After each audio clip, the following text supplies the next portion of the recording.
Equality. देखो, जैसे वो कह रहे थे अभी कि जो राशन है वो लोग भी राशन ले रहे हैं जिनके घरों में करोड़ों रुपए महीने किराया आ रहा है। तो मैं बता दूं अपने मित्र को कि ऐसा नहीं है।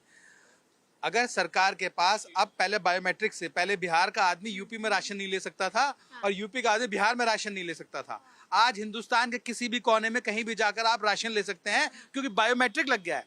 ठीक है। और अगर उसके बावजूद भी ये पाया जाता है कि गलत व्यक्ति के हाथ में राशन चला गया, चीजें चली गई, तो इस सरकार में रिकवरी करने का प्रावधान भी है मित्र। सरकार वापस भी पैसे लेगी और पैसे छोड़ो, खाल में से वसूल कर लिए जाएंगे वो पैसे जिनका हक कोई मार रहा है। तो ये सब चीजें आप समझ लीजिए। देर जरूर होती है क्योंकि प्रशासन है, चीजें हैं, वक्त लगता है। ये बिल्डोजर पहले नहीं चलता था कभी, अब चलने लगा ना। क्यों? क्योंकि जब किसी अपराधी की आर्थिक कमर नहीं टूटेगी तो वो लाइन पे नहीं आएगा। जिसको ये मालूम होगी ये पैसा गलत तरीके से लिया गया है, गलत तरीके से आया है उसके पास, तो कहीं ना कहीं उसकी कमर तोड़ना आवश्यक है। इतना पैसा। सोशल जस्टिस के लिए आरक्षण जरूरी है कि नहीं, क्या लाइन है आप? देखिए, आरक्षण की व्यवस्था जो है ये बड़ा गंभीर विषय है और जैसा मेरे मित्र ने कहा कि आरक्षण आर्थिक आधार पे होना चाहिए। काबिलियत होगी तो आरक्षण की आवश्यकता नहीं है, पर लेकिन जो जिसको जरूरत है उनका हक अगर आप मार रहे हो तो कहीं ना कहीं वो दर्द सबको महसूस होता है। आप भी माँ हैं, मैं भी बाप हूँ, हम सब परिवार वाले लोग हैं और सबके घर में यह आग लगी हुई है। तो इस पर विचार होना चाहिए और बड़े गंभीरता से विचार होना चाहिए जिससे सारे लोग संतुष्ट हो सके।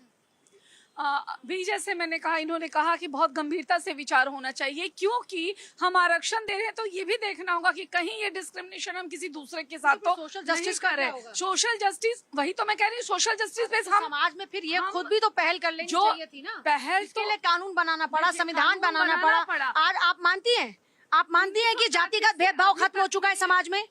क्या आप ये मानती हैं? हाँ, 60 से 70% तक खत्म हो चुका है।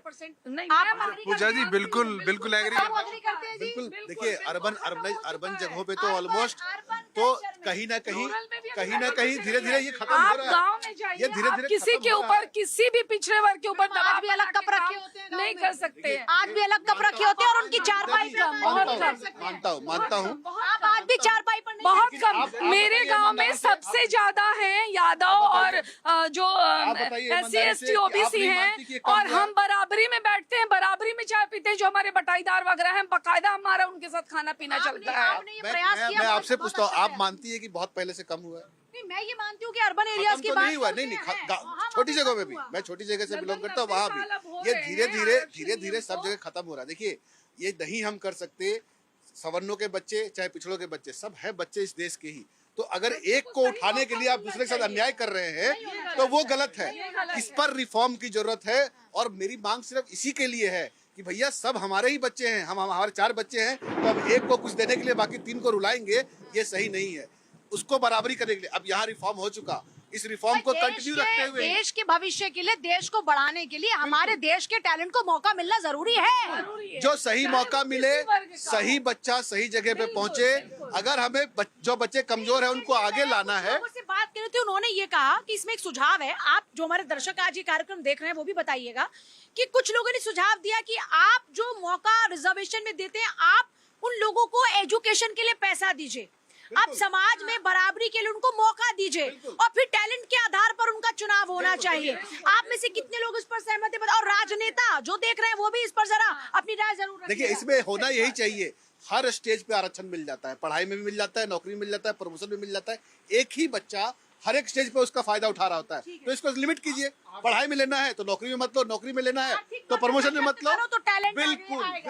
देखिए, आरक्षण में ऐसा है जैसे कुर्मी छत्री है, तो कई जगह कई राज्यों में कुर्मी छत्री खुद हट गया। जैसे गुजरात में, कर्नाटक में, आंध्रा में, ऐसे वास्तव में कई जातियां ऐसी हैं जिनको बहुत ज़्यादा प्रेफरेंस मिल गया है और दलितों में और बैकवर्ड में कुछ जातियों का बिल्कुल नगण्य उनको फ़ायदा मिला। उनका कोटा बढ़ा देना चाहिए और कुछ जातियों को अपने आप निकल जाना चाहिए या जो क्रीमी लेयर है ये हट जाए। दूसरा ये है कि सवर्ण में भी है, जो सवर्ण में भी कुछ लोग काफ़ी पिछड़े, उनको उसी में फिलअप कर लेना चाहिए और कुछ जातियों को अपने आप हट जाना चाहिए। ऐसा देश में हुआ है, खास तौर से जिसका एग्जाम्पल कुर्मी छत्री समाज। पूजा जी, भाजपा का नारा है अंत्योदय। अंत्योदय के माध्यम से सशक्त करना है। तो एक बार मोदी जी ने एक आह्वान किया था देश को कि सब्सिडी जो लोग ले रहे हैं, जो संपन्न वो छोड़ दें।